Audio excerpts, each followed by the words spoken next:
C'est bon, on part? OK. OK, on va starter ça. Bon, ben, bonjour tout le monde. Je m'appelle Benoît Lapointe, puis je suis là aujourd'hui pour vous parler de gestion de projet agile, comment maximiser la valeur pour votre entreprise. C'est sûr qu'une présentation de 30 minutes sur l'agilité, c'est très rapide, là, fait que je vais faire vraiment un survol. N'hésitez pas si vous avez des questions, là, je vais quand même essayer de m'ajuster au fur et à mesure. C'est sûr, comme je dis, on a seulement 30 minutes. L'agenda, introduction d'IBM Bromont quand même assez rapidement. Ensuite, origine de l'agilité que je vais aussi passer rapidement. Mais je pense que c'est important quand même que vous compreniez tout ça, ça vient d'où en fait, l'agilité. Puis de la gestion de projet agile. Donc, c'est ça le plan de match pour la présentation. Donc, IBM a été ouvert en 1972, une superficie de 740 000 pieds carrés. Là, comme on voit ici, c'est quand même un gros site là, en Estrie, donc dans la ville de Bromont. En fait, nous, on est un site manufacturier. Fait que pour les gens qui connaissent IBM Montréal, nous, on ne fait jamais affaire avec IBM Montréal. On est dans une autre division d'IBM, puis nous, c'est avec les gens de Burlington, puis des gens aux États-Unis qu'on fait affaire. Fait que nous, il faut vraiment voir qu'on est un site manufacturier. Puis on produit 30 000 unités par jour, puis notre exportation annuelle, c'est environ de 300 millions de dollars canadiens. En fait, nous, ce qu'on fait, c'est de l'assemblage et le développement des semi-conducteurs les plus évolués au monde. En fait, c'est toute la gamme de serveurs d'IBM passe par notre usine pour l'assemblage, puis on a plusieurs partenaires OEM. Donc, l'idée, c'est qu'on reçoit des die, on fait l'assemblage, on fait le test électrique pour ensuite avoir nos produits qu'on envoie chez les clients ou chez IBM. En fait, notre environnement est quand même très complexe. Vous comprendrez avec toute la concurrence asiatique. Nous, on n'est pas là avec des gros volumes. C'est tout le temps des petits volumes à grosse marge. C'est de la complexité. Il faut toujours être en avant de la concurrence. Donc, il y a beaucoup de changements de rapide, il y a beaucoup de part numbers. Bref, ça bouge beaucoup, puis il faut faire une gestion rigoureuse des changements. On a aussi, à côté du site, le centre de collaboration micro-innovation. Donc, l'idée, c'est que c'est un centre de recherche, finalement, qu'il y a IBM qui a investi là-dedans avec plusieurs autres partenaires. Puis l'idée, c'est justement, tantôt, quand il parlait de Silicon Photonics, dans le C2MI, on travaille fort là-dessus actuellement, entre autres. Donc, en gros, le contexte d'affaires, c'est vraiment ça. Environnement extrêmement compétitif. L'idée, nous, c'est des produits qui en demandent plus pour des situations qui en demandent plus et des clients qui en demandent plus. Puis notre stratégie globale, c'est Lean et Agile. C'est sûr, aujourd'hui, je ne couvrirai pas le volet Lean, mais c'est sûr que tout l'aspect Lean Manufacturing au niveau des opérations, c'est quelque chose qui est bien implanté, qui est toujours en amélioration, évidemment, mais c'est quand même un élément assez fondamental. Puis, il y a tout l'aspect de l'agilité que je vais couvrir un peu aujourd'hui, que l'agilité, en fait, on essaie de l'appliquer vraiment partout à l'usine. Ce n'est pas juste dans les technologies de l'information. Je ne peux pas dire aujourd'hui que c'est un succès final dans le sens que tout le monde à l'usine travaille de façon agile, mais de plus en plus de gens, la masse critique augmente dans différents secteurs aussi, donc c'est super intéressant. Puis on essaye aussi d'appliquer de l'agilité dans le Lean. Fait que, bref, on fait un beau mix-up de tout ça. Origine de l'agilité. Donc, en fait, l'agilité, ça vient... en fait, je commence par l'approche waterfall. Le waterfall, en fait, c'est quoi? C'est une approche traditionnelle qui est finalement de faire une analyse, ensuite la conception, le code, le test et la maintenance. Donc, l'idée, c'est que les clients ils ont des besoins. Les gens d'ITI, ce qu'ils faisaient, c'est qu'ils allaient rencontrer le client, ils faisaient une analyse, ensuite ils faisaient la conception, le code, puis le jour qu'ils livraient en production, bien souvent, le client pouvait avoir changé d'idée ou ça ne répondait pas nécessairement aux besoins. Donc, c'est de là qu'est née un peu l'agilité. En fait, c'est en 2001.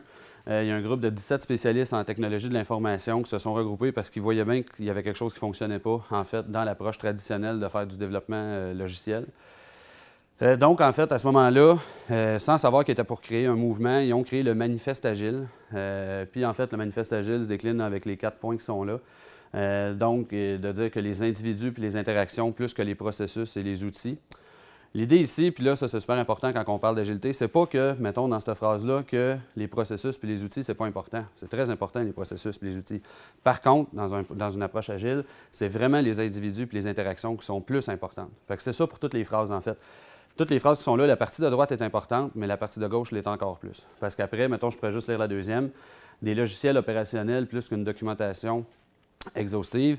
Il y a certaines personnes qui font de l'agilité, puis ils ne documentent pas, puis ils vont se dire « Ah, ben là, je travaille de façon agile. » C'est comme non, l'agilité, il faut que tu documentes la bonne chose, qui a de la valeur, tu poses des questions, mais il y a de la documentation quand même. Puis là, ici, on parle des logiciels opérationnels parce qu'il faut se rappeler, en 2001, le contexte était vraiment dans un contexte de développement logiciel. Par contre, aujourd'hui, nous, à l'usine, on peut changer des logiciels opérationnels par des produits opérationnels. Tu sais, on peut y penser d'une autre façon. On n'est pas juste... Cette philosophie-là ne s'applique pas seulement dans les TI. Fait que c'est ça aujourd'hui là, que je vais essayer d'avancer. L'autre élément, la collaboration avec les clients plus que la négociation contractuelle. Donc, c'est sûr que dans l'agilité, justement, on veut être proche de nos clients, on veut s'adapter rapidement à la réalité changeante. Donc, il faut absolument avoir une collaboration très grande avec nos clients pour leur permettre de s'ajuster. Un exemple que je donne, en fait, que je trouve intéressant pour comprendre un peu c'est quoi l'agilité, c'est un peu si je me dis, moi, je veux, mettons, j'aime bien la sauce à spaghetti de ma blonde, mais que moi, je veux m'en faire une. Puis j'ai une idée un peu, c'est quoi? Bien, je vais commencer à cuisiner, je vais mettre des ingrédients, mais tu sais, je vais y goûter souvent. Puis à chaque fois que je vais y goûter, il y a un feedback. Je vais dire, ah, ben, il manque de ça, je vais essayer ça. Puis là, je suis vraiment en mode créativité, innovation, mais c'est sûr que je ne commencerai pas à mettre plein d'ingrédients, puis là, après, y goûter. Tu sais, après chaque changement, je vais y goûter pour voir si ça fait-tu vers où je veux aller, puis est-ce que. Fait que là, c'est un course correct. C'est qu'à chaque fois que je goûte, j'ai un feedback, puis ça me permet de réajuster. Puis un jour, je vais l'avoir la sauce que c'est exactement ça que je voulais. Fait que là, je vais avoir atteint le bullseye, la cible de ce que je voulais à ce moment-là. Puis le dernier point qui est l'adaptation au changement plus que le suivi d'un plan. Ça aussi, c'est fondamental, donc il faut absolument s'adapter. Une citation que j'aime beaucoup par rapport à ça, c'est en fait, planning is everything, plan is nothing. En fait, dans une approche agile, c'est que l'activité de planification est super importante. De prendre le temps de s'asseoir, de prendre une perspective, puis de dire où est-ce qu'on veut aller, c'est super important de faire ça. Par contre, un coup que le plan il est là, de rester aligné sur le plan, c'est pas nécessairement ça la meilleure chose. Parce que peut-être qu'à un moment donné, le contexte change, puis de suivre le plan fait que finalement, on va aller dans le champ finalement si on continue de suivre le plan. Donc, l'idée de l'agilité, c'est pas de suivre un plan aveuglément. L'idée de l'agilité, c'est de dire, le jour que le plan ne fait plus de sens, on remet en question le plan, on refait une activité de planification, on va refaire un nouveau plan, puis ce plan-là va être bon jusqu'à ce que le contexte ait changé. J'espère que c'est un peu clair. Fait que ça, c'est un peu le fondamental en arrière de tout ça.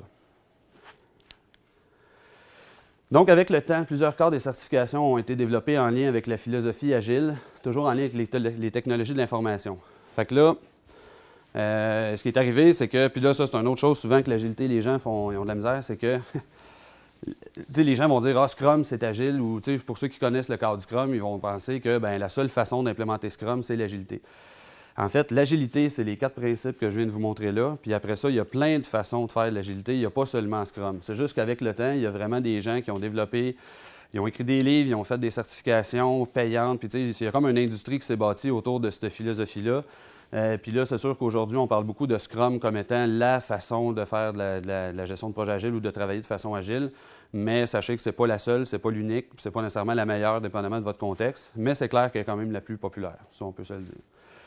Il y a aussi la notion que j'ai mis dans le bas, le Discipline Agile Consortium, le LESS, le Scale Agile Framework, que ça, c'est plus des frameworks de deuxième génération. En fait, c'est, si on prend Scrum, XP ou toutes les méthodologies, souvent, ça s'applique à des petites équipes. Sauf qu'à un moment donné, si on veut scaler l'agilité à grandeur d'une organisation, il y a d'autres cadres qui existent, puis c'était ça qui sert. Donc, mettons, Scale Agile Framework, c'est vraiment un cadre qui permet d'avoir une vision intégrée d'une entreprise complète en gestion agile.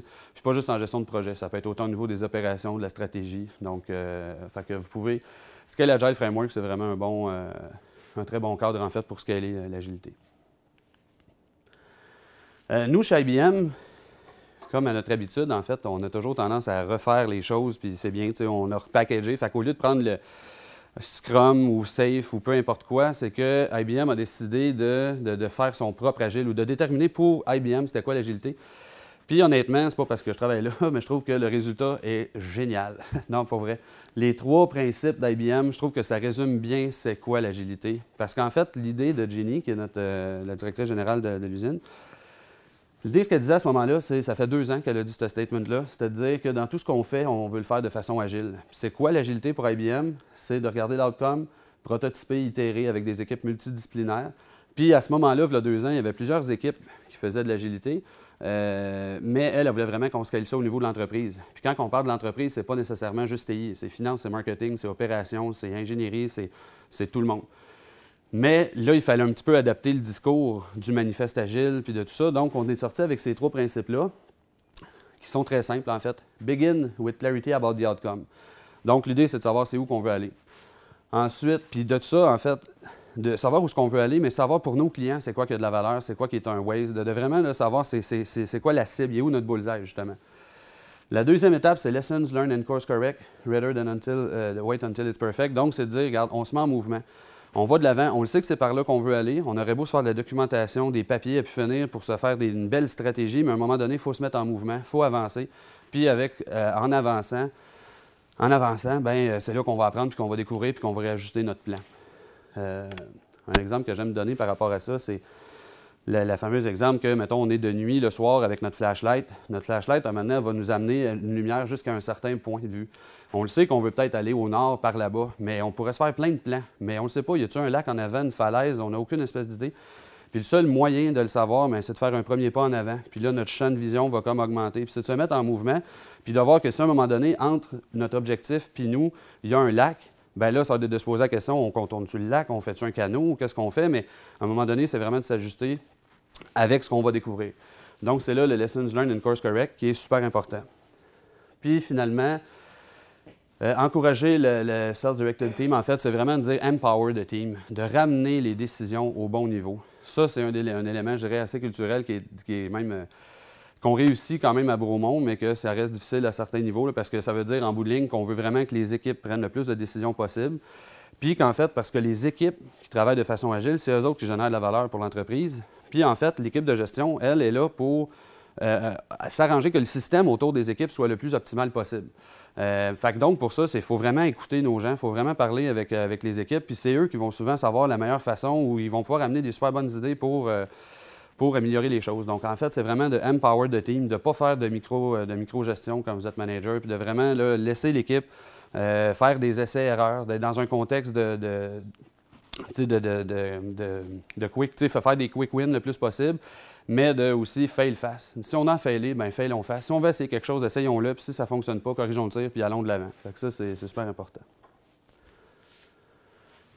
Voilà, sur Origine. Avez-vous déjà des questions? Je sais que je vais rapide un peu, mais c'est pour remettre un peu le contexte. Ouais. Rapidement, je ne sais pas si tu vas en parler plus tard. Comment on marie ça avec la performance, développement, plus la R&D, ben, il y a l'innovation, il y a les projets développement. Tu sais, des fois qu'on nous demande une date, puis là, comment ça se fait encore après? OK. Oui, je pense que je vais un peu parler de ça, puis on reviendra si jamais je n'ai pas fait le tour. Mais ça part bien avec ce bout-là. En fait, pour parler de gestion de projet agile, puis là, en fait, un des points, je pense que c'est important de comprendre, c'est il y a l'agilité avec un grand A. Quand on regarde ici, à droite, là, Begin with Clarity, puis tout ça, ça, c'est vraiment, il y a beaucoup de pratiques ou de techniques agiles qu'on peut appliquer vraiment dans tous les domaines. Là, ici, je tombe vraiment dans la gestion de projet. Donc, dans la gestion de projet, il y a la gestion de projet qu'on appelle traditionnelle, puis que moi, j'aime plus ou moins ce terme-là, parce que ça fait comme si la gestion de projet traditionnelle, c'était ancien, puis c'était pas bon, puis que la nouvelle, bonne façon de faire, c'était la gestion de projet agile, ce qui est vraiment faux, à mon avis. C'est pour ça que j'aime mieux la parler de gestion de projet classique. Il me semble que ça sonne mieux. Puis, donc, mais c'est quoi la gestion de projet classique, si on y pense? L'idée, c'est qu'on fixe la portée. C'est que, puis dans le bas, on le voit peut-être moins bien, le GDP classique avec prédictive à côté. La gestion de projet classique, c'est vraiment, on a une prévision. On a une maquette. On sait exactement ce qu'on veut faire. On ne changera pas d'idée. On veut faire le pont Champlain. Il y a un architecte qui a fait tout. C'est ça qu'on veut. On ne changera pas d'idée. Il n'y a pas trop d'inconnus. Là, la gestion de projet classique s'applique très bien dans ce moment-là. Qu'est-ce qui va arriver? Qu'est-ce qui arrive? En fait, on fixe... Ah oui, c'est une télé, ça sonne bien. Hein? On ne voit pas. En tout cas, on fixe la portée. Fait que ce qu'on va faire, c'est qu'on va dire, bon, mais voici notre pont, il y a 2 voies de chaque bord, il va y avoir des voies d'autobus, il y a des vélos. Bref, on a ça, c'est la portée de notre projet, puis ça, on vient de le fixer dans le temps. Ensuite, ce qu'on va faire, c'est que là, on va faire de l'analyse, on va faire de la conception. Il y a plein de monde qui vont commencer à travailler sur des plans, puis là, ce qui va arriver de là, ce qui va aboutir en bout de ligne, c'est un estimé. On va dire, bien, regarde, avec le pont que tu viens de me donner, on va estimer les coûts, puis on va estimer la durée. Puis, tout le long du projet, en fait, ce qui va driver le projet, c'est le plan. Fait que le projet va être dirigé par le plan de ce côté-là. Une gestion de projet agile, on fait juste, et c'est juste ça, et c'est tout ça, on inverse en fait le triangle. Ce qu'on fait à ce moment-là, donc c'est une gestion de projet plus adaptative, c'est qu'au lieu d'avoir un plan, ce qu'on va avoir, c'est qu'on va avoir une vision. On va focusser sur la valeur. Puis ce qu'on va faire, c'est qu'on va fixer les coûts puis la durée. Puis c'est la portée qui va tomber variable à ce moment-là. Si on prend, mettons, dans un contexte qui est le plus connu, mettons, du développement logiciel, bien, dans du développement logiciel, souvent, on va parler de Scrum. Qui connaît Scrum ici? Juste avoir une idée. OK, quand même quelques-uns. Parfait. Pour ceux qui ne connaissent pas Scrum, en gros, c'est une équipe de développeurs qui est multidisciplinaire. Donc, tu as des architectes là-dedans, tu as des analystes, tu as des développeurs, tu as des testeurs. Tu as vraiment une équipe qui, en elle seule, elle n'a pas beaucoup de dépendance, puis elle peut générer de la valeur. Puis en fait, cette équipe-là, mettons, de 8 personnes, elle va travailler sous une cadence qu'on appelle un sprint entre 1 et 4 semaines. Mais supposons ici, mettons, que l'équipe travaille aux 3 semaines. Bien, ce qui va arriver, c'est que l'équipe, au début du 3 semaines, elle va déterminer, bien, voici ce que je pense être capable de faire. Dans 3 semaines, elle va dire, voici ce que j'ai fait. Elle va inspecter puis s'adapter pour dire, bien, moi, je pensais faire ça, je n'ai pas fait ça, qu'est-ce qu'on devrait améliorer. Puis après ça, on continue. Fait que c'est comme un battement de cœur qu'aux 3 semaines, l'équipe va livrer. Donc, si on prend l'exemple qu'il y a là, les coûts, c'est que tu as, mettons, 8 personnes dans l'équipe, tu ne changeras pas. Dans ton sprint ou dans, tes 8 personnes sont là, c'est tes coûts. Puis c'est sûr, s'il y a des coûts matériels, puis tout ça, c'est inclus dans le sens, le laptop, leur environnement, je veux dire, c'est des coûts qui sont fixes. La durée, c'est 3 semaines. Puis la portée, bien, c'est là que ça va changer. Dans le sens que oui, on le sait que, mettons, il faut faire telle fonctionnalité pour tel logiciel. Puis on va la découper en plein de petits morceaux. On va travailler sur ce qui a le plus de valeur en premier. Puis en faisant ça comme ça, bien, ça fait que si à la toute fin, je n'ai pas le temps de tout livrer, c'est les éléments qui vont avoir le moins de valeur qui vont être désélectionnés, entre guillemets. Fait que ce que ça fait, c'est que d'une certaine façon, au début du projet, tu travailles sur ce qui a le plus de valeur, puis à un moment donné, tu arrêtes après, mettons que tu as atteint ton coût et ta durée. Puis ça fait que le reste, bien, tu peux décider de l'intégrer dans le sprint d'après, de dire on va faire une deuxième tour de roue, puis on va intégrer ça. Ou tu peux décider tout simplement de le désélectionner, puis d'arrêter ça là, puis de dire OK, on passe à d'autres choses. J'ai atteint la vision ou la valeur que je voulais, puis on peut sortir de là. Fait que je ne sais pas si ce bout-là répond un peu à votre question sur l'affaire des dates ou. Ben, c'est sûr que c'est rapide, là, non? Il faut que les gens aient, mettons, les sponsors du projet, ouais. tout ça, il faut qu'eux autres aussi soient mindés sur le fait que la portée, à la limite, peut varier. Oui, exactement. Souvent, ils veulent tout en même temps, mais il faut expliquer. Exactement. Il faut voir, mais dans un contexte comme ça, c'est vraiment d'être orienté sur la valeur. Puis c'est tout le temps. Les gens dans du développement, puis pas juste logiciel, mais mettons si on fait des prototypes de produits ou on se questionne, c'est vraiment toujours... Puis mettons un exemple pas logiciel qu'on pourrait faire, qu'on vit actuellement, c'est une équipe de gars de maintenance pour une ligne qu'on a, qui a beaucoup d'urgence. Il y a des calls d'urgence, des calls de maintenance qui sont comme... Ils ont comme un backlog imprévisible, puis il y a trop de demandes qui rentrent. Fait que là, un moment donné, le directeur, il s'est dit, là, la vision, c'était quoi? C'est qu'on veut réduire de 30 ces genres d'appels-là. Fait qu'il a dédié une équipe de 6 personnes, puis il allait par coup de 3 semaines, puis il s'était donné 6 mois pour atteindre l'objectif, puis après 4 mois, il était rendu à 40 %. Fait qu'ils ont arrêté l'équipe, ils ont arrêté le projet. Parce qu'en fait, ce qui est bien aussi dans une gestion de projet agile, c'est que tu n'es pas obligé de te rendre jusqu'au bout du projet. Dans le sens qu'à partir du moment que tu as atteint la valeur, la façon que ton projet est structuré, bien, tu peux arrêter. À partir du moment que tu as atteint ton bullseye, tu arrêtes, puis le reste, c'est relevant de le continuer finalement. Fait que c'est pour ça, c'est vraiment dans une approche comme ça qu'on peut maximiser la valeur, dans le sens qu'au lieu de prendre un projet du début puis se rendre tout le temps jusqu'au bout, bien, à un moment donné, tu fais vraiment le 80-20, un peu le Pareto, puis tu maximises ta valeur en faisant ça comme ça. Mais il faut faire attention parce que c'est important de comprendre que l'agilité, il y a de la qualité beaucoup là-dedans aussi. Il y en a des gens qui vont voir ça comme « Ah, bien, je coupe les coins ronds, j'ai pas de qualité. » Je te fournis une version 1, puis la version 1 est comme pas de qualité, elle est buggée, puis ça marche pas. Bien là, c'est comme non, c'est pas ça l'agilité. L'agilité, c'est ce que je te livre, c'est fonctionnel. On pourrait arrêter le projet maintenant. Fait qu'il faut que ça soit documenté, il faut que ça soit done, il faut que ça soit vraiment terminé à ce moment-là. Ça va? On va continuer. Je pense qu'il y avait une autre question. J'avais une question. Quand il y a des délais qui sont introduits, par exemple, par la fabrication matérielle, des choses comme ça, comment c'est géré? Est-ce que tu peux partir à un autre projet en attendant que le premier se finisse?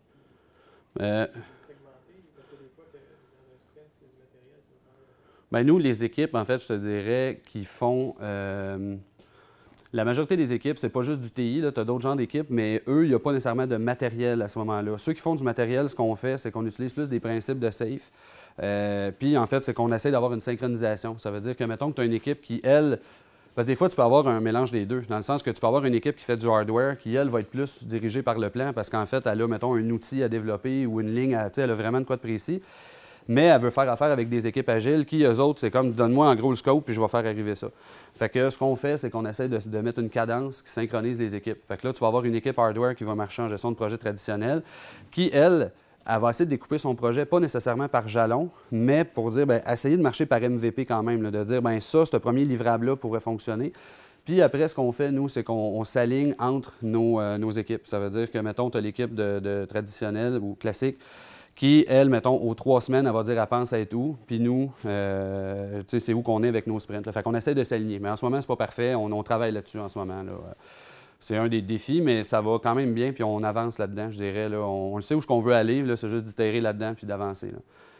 C'est comme de diviser des cycles en multiples de cycles pour que ça... Exactement. Bien, nous, entre autres, là, on prend un cycle de 13 semaines. Fait qu'un cycle de 13 semaines, ça fait que des sprints, les équipes qui ont des sprints de 2, 3 et 4 semaines, ça fit dedans. Ceux qui travaillent de façon traditionnelle, ça fit. T'sais, tout le monde fit là-dedans. Puis l'idée, c'est qu'aux 13 semaines, on se fait un checkpoint. Puis il y a comme, évidemment, on a 12 semaines de travail, puis la semaine de buffer entre les deux, c'est vraiment de la synchronisation du, tu sais, on se parle, puis on planifie le prochain 13 semaines, puis il y a comme des discussions qui se mettent là. Fait que c'est comme une genre de c'est comme une super itération, c'est une cadence qu'on a mis par-dessus les équipes. Mais comme je dis, en ce moment, on est en mode apprentissage aussi de ce côté-là. C'est bon? OK. L'agilité, c'est une approche itérative et incrémentale orientée sur la création de valeur. En fait, l'idée, bon, je vais aller rapide là-dessus, c'est de faire un peu la différence entre l'incrémental et l'itératif, mais en gros, c'est à la limite plus théorique que d'autres choses, mais c'est de montrer, mettons, si on prend la Joconde, bien, la Joconde, le tableau de la Joconde, c'est ce qui a la valeur, c'est le visage. Tu sais, tout le reste du background en arrière, c'est pas nécessairement de quoi qui est vraiment valuable. Fait que dans un contexte d'approche incrémentale, ce qu'on voit en haut, c'est, bien, on fait juste le haut. Fait qu'à la limite, mettons que De Vinci aurait décidé d'arrêter son tableau, mais il aurait peut-être juste eu le tableau d'en haut, puis ça arrêtait ça, son tableau. Là, après, il aurait pu le faire, de rajouter un autre bloc, puis un autre bloc. Fait que bref, la Joconde, il aurait pu la faire en 3 incréments de valeur, entre guillemets. Celle en dessous, bien, c'est plus pour dire, c'est de l'itératif. Donc, il fait un premier sketch. Après ça, il va le retravailler une deuxième fois. Puis, il va arriver avec son résultat après 3 itérations. Puis, l'agilité, en fin de compte, ce qu'il faut voir, c'est que c'est vraiment une approche itérative incrémentale qui focus toujours sur la valeur. Donc, c'est pour ça qu'on voit dans le tableau 1, tu as vraiment le visage. Le 2, le visage il est vraiment clean déjà. Au 3, on voit le début que les mains. Parce que la deuxième affaire qui a de la valeur dans Joconde, c'est les mains. C'est ça qui est le plus... Fait que donc, c'est juste un autre exemple de démontrer l'approche agile, de dire à partir du moment... Tu sais, tu aurais pu arrêter après la 3e partie et dire voici le tableau. Tu sais, c'est sûr, il y aurait eu moins de valeur, évidemment, là, mais tu sais, c'est juste pour conceptuellement comprendre que c'est d'y aller par petits blocs puis par incréments. C'est vraiment l'idée. Donc, l'agilité accélère la livraison de valeur. En fait, c'est juste pour montrer que, mettons, quand on travaille en waterfall ou qu'on travaille selon la gestion de projet classique, souvent, à chacune des étapes, il y a des documents. Puis l'étape d'après, il y a encore d'autres documents. Puis plus qu'on avance, il y a des documents, puis ça ne finit plus. Puis à la toute fin, bien là, on a un logiciel. L'agilité, l'idée, c'est de faire le cycle. On fait aussi de l'analyse de la conception du code du test, où on fait, mais l'idée, c'est qu'on a vraiment un livrable à la fin de chacune des itérations qui apporte de la valeur à l'organisation. Ce bout-là, je vais y aller quand même relativement rapidement, mais c'est des différences en fait fondamentales entre le classique et l'agilité. Donc la barre pleine, c'est, puis on va voir 4 graphiques. Là. Pour chacun des graphiques, la barre pointillée représente la gestion de projet classique, alors que la barre pleine représente la gestion de projet agile. Donc, au niveau de la gestion de projet agile, la visibilité est tout le temps là, dans le sens qu'on est avec notre client, on est toujours en train de se demander c'est quoi le prochain morceau qui a le plus de valeur. Donc, c'est clair qu'on est toujours en train de se poser des questions de ce côté-là. Contrairement à l'approche plus classique, on se pose beaucoup de questions au début, on fait le kick-off du projet, tout le monde est content, on part le projet, puis après, bien là, à un moment donné, la visibilité descend. Puis là, quand le projet revient à la une, dans le sens qu'on est sur le bord de livrer, là, tout d'un coup, il y a plus de focus qui est mis sur le projet. Une autre différence, c'est l'adaptabilité. Dans l'approche waterfall ou dans l'approche classique, au début, évidemment, quand on fait les premiers documents, la première conception, il y a de la flexibilité, le client peut changer d'idée, mais un coup qu'on commence, à chaque fois que quelqu'un change d'idée, il y a des change requests, on connaît ça un peu, mais en même temps, ça reste que plus que ça avance, la flexibilité, les change requests peuvent faire mal, puis à un moment donné, ça devient très difficile de changer dans un contexte comme ça. Alors que l'agilité, une des bases de l'agilité, c'est de pouvoir s'adapter à la réalité changeante. C'est sûr qu'on perd un peu d'adaptabilité aussi, plus que le projet avance, plus que des fois, il peut y avoir des changements qui ont un impact important sur le projet, mais ça reste que l'architecture, la façon de le travailler, à chaque fois, la façon de découper les projets, c'est toujours fait pour essayer de pouvoir arrêter le projet à tout moment, pour avoir des options de sortie finalement, pour dire, regarde le projet, on a atteint ce qu'on voulait, puis on passe à autre chose. Au niveau de la valeur ajoutée, l'agilité, on va tout le temps focusser sur ce qui a le plus de valeur au début. Dans le sens que si, mettons, il y a un client qui vient nous voir puis qui veut, mettons, exemple, quand je donnais le projet de réduction du nombre d'interventions sur les lignes de maintenance, bien, eux, ce qu'ils ont fait, c'est qu'ils ont gardé le plus gros détracteur, c'est lui qu'ils ont attaqué en premier. Un coup qu'ils l'avaient réglé, ils checkent le deuxième plus gros détracteur, ils l'ont attaqué jusqu'à temps qu'ils aient atteint leur objectif. Il n'y avait pas de chemin critique, il n'y avait pas de plan. C'était vraiment de dire qu'est-ce qui a le plus de valeur, c'est quoi le win que je peux avoir le plus rapidement qui va avoir vraiment une valeur ajoutée pour l'organisation. Contrairement à l'approche traditionnelle que habituellement, bien là, tu fais ton projet, puis c'est vraiment quand tu livres ton projet à la toute fin qu'il y a de la valeur qui arrive. Fait que donc ça, c'est un élément vraiment super intéressant de l'agilité, c'est qu'on est toujours en train de pouvoir capitaliser plus rapidement sur nos projets parce qu'on a tout le temps des petits bouts de projet qu'on peut travailler avec, qu'on peut donner notre feedback, un peu comme mon exemple de sauce à spaghetti de tantôt. Le risque aussi, c'est qu'en fait, oui, l'agilité, on essaie de travailler toujours sur ce qui a le plus de valeur, mais des fois, ce qui a le plus de valeur, c'est de mitiger des risques.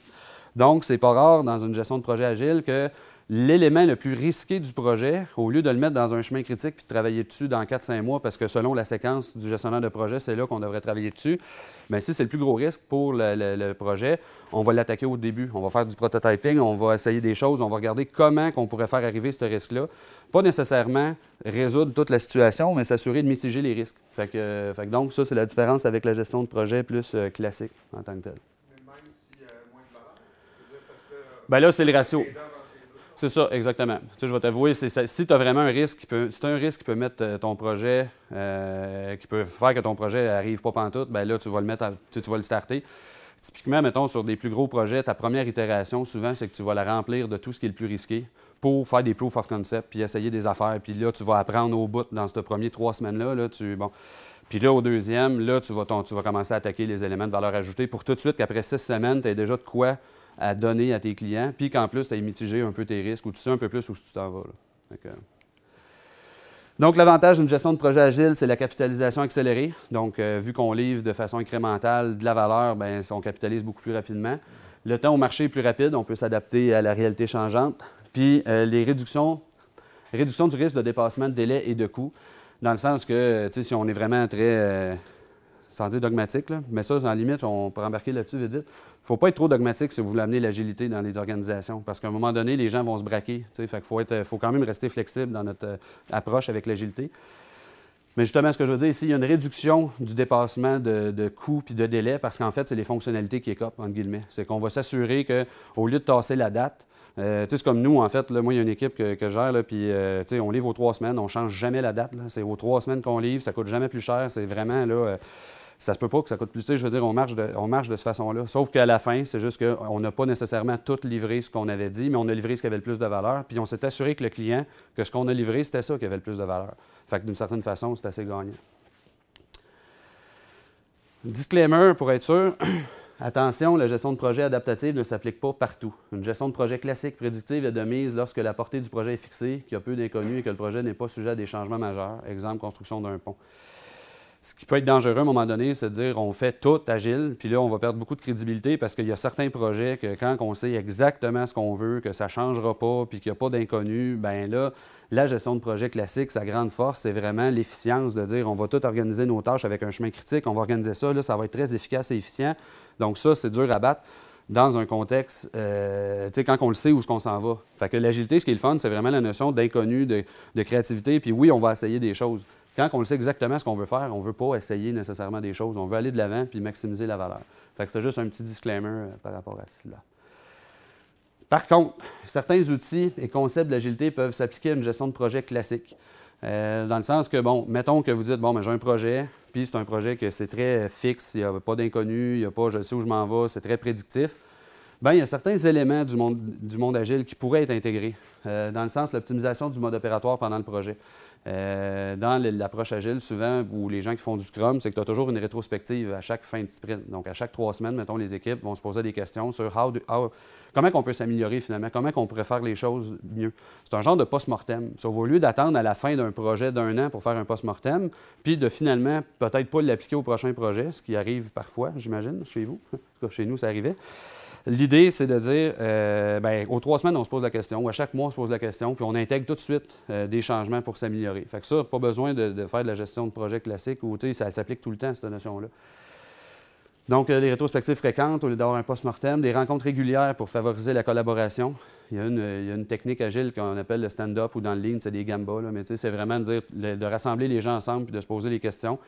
Nous, à tous les jours, l'équipe se rencontre pour se dire qu'est-ce que j'ai fait depuis la dernière rencontre, qu'est-ce que je prévois faire d'ici la prochaine rencontre, puis est-ce que j'ai des problèmes actuellement. Puis avec ces trois questions-là, ça fait vraiment que l'équipe, ensemble, sait où ce qu'elle s'en va. Ils ont comme un genre de plan de match à tous les jours, puis ça fait vraiment un bel esprit de collaboration. Mais ça, on peut appliquer ça aussi dans la gestion de projet classique. Les espaces de collaboration, donc de mettre tous les gens, c'est comme nous, les équipes Scrum, ils sont dans des espaces de collaboration, donc toute l'équipe est dans une salle ensemble.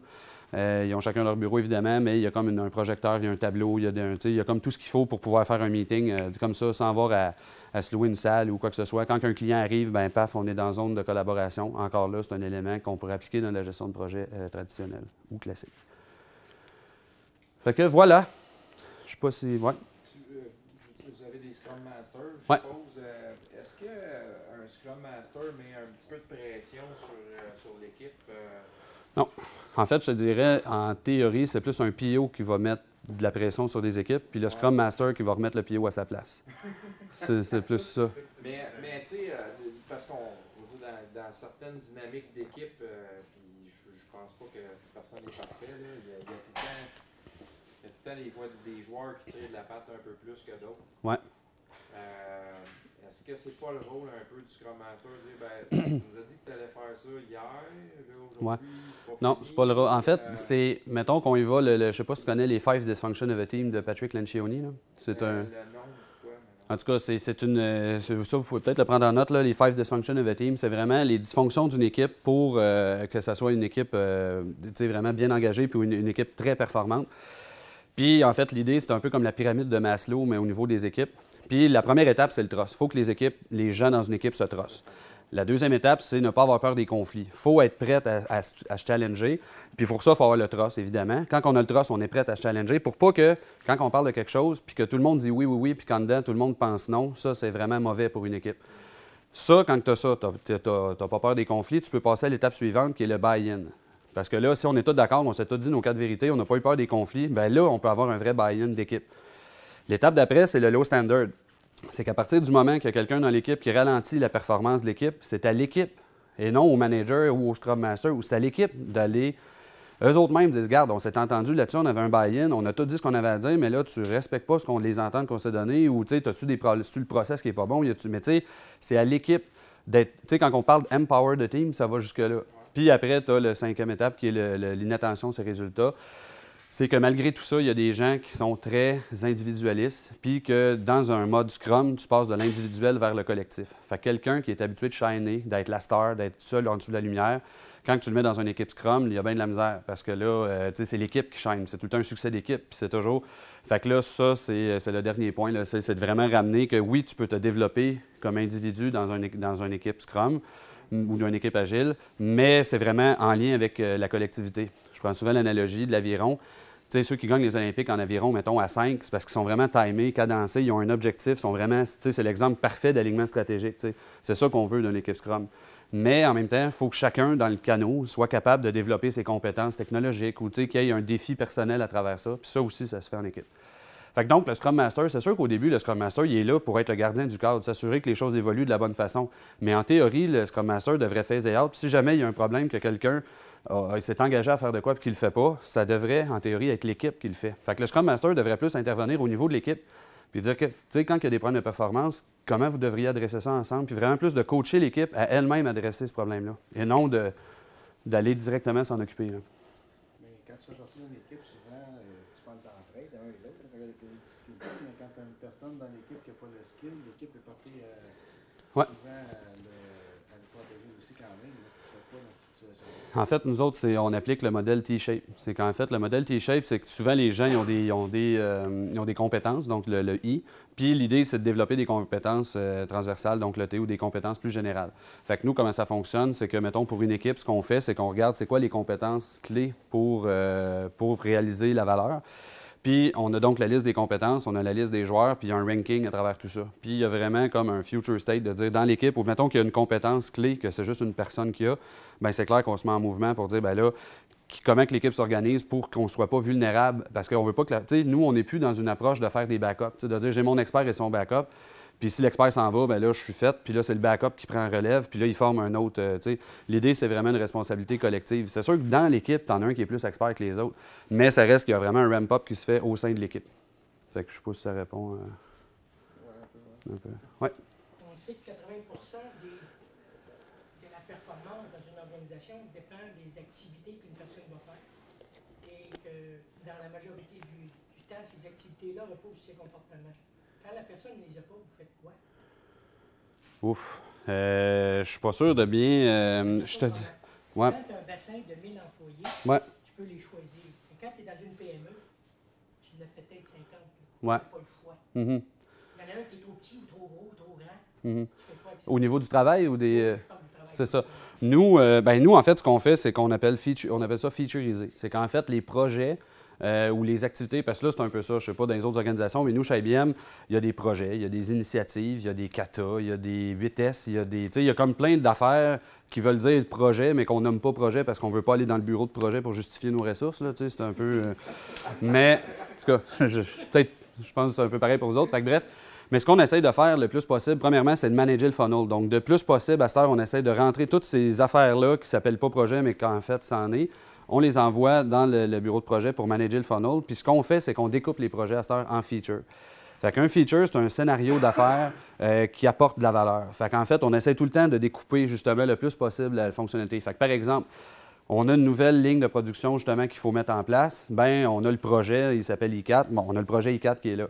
Sauf que dans le projet I4, à un moment donné, on a une feature que c'est expédier la carte, mettons, en Allemagne. Puis on ne sait pas encore l'expédition, comment on va le faire nécessairement, on va prendre quel système, ça va demander, mais on a cette feature-là, qu'on le sait qu'il est là, qu'il y a une valeur d'affaires, que la business reconnaît, puis que les experts savent de quoi qu'on parle, ils peuvent le rattacher au bon projet, puis c'est comme le lien entre la business. Puis... Mais là, ça, expédier une carte, ça devient vraiment un plus petit projet en soi. Fait que c'est vraiment de segmenter les projets en plus petites sections.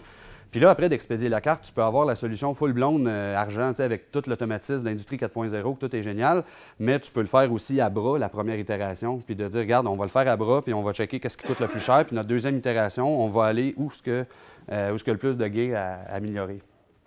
Fait que j'espère que ça répond un peu. Oui? Les Scrum Masters sont-ils reliés au PMO? En fait, il y a un Scrum Master par équipe agile, puis en fait, c'est le PO qui est plus linké. C'est le Product Owner qui est lié au bureau de projet. OK. Puis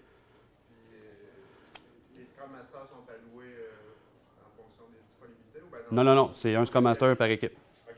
Ben, en fait, il y a une personne, il y a un de nos Scrum Masters qui a 2 équipes, là, mais en théorie, c'est tout le temps le même. Oui, exact. Mais est-ce qu'ils participent aussi aux activités? Parce que tu ne fais pas du Scrum Master 8 heures par jour. Oui, nous autres, ils sont dédiés. Mais nous, c'est parce qu'en fait, on se projette dans l'organisation aussi. Tu sais, dans le sens que nos Scrum Masters sont en train de regarder pour faire des Agile Release Train. Tu sais, c'est une équipe agile d'équipe agile. Tu sais, fait que là, tu sais, parce qu'en fait, à un moment donné, tu as plusieurs dépendances. Parce que le but, en gros, c'est d'avoir plusieurs équipes agiles qui sont découplées, tu sais, mais qui sont toutes tightly aligned sur un objectif. Mais là, c'est de défaire ces dépendances-là.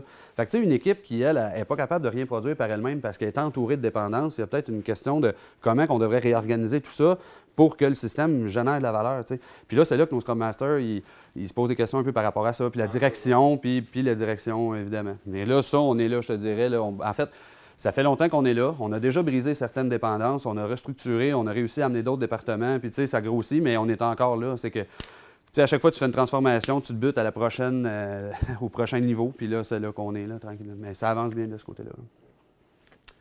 Merci. Je vais vous demander de continuer les questions, puis s'il y en a d'autres ultérieurement. Yes, parfait. Cool, parfait. Merci.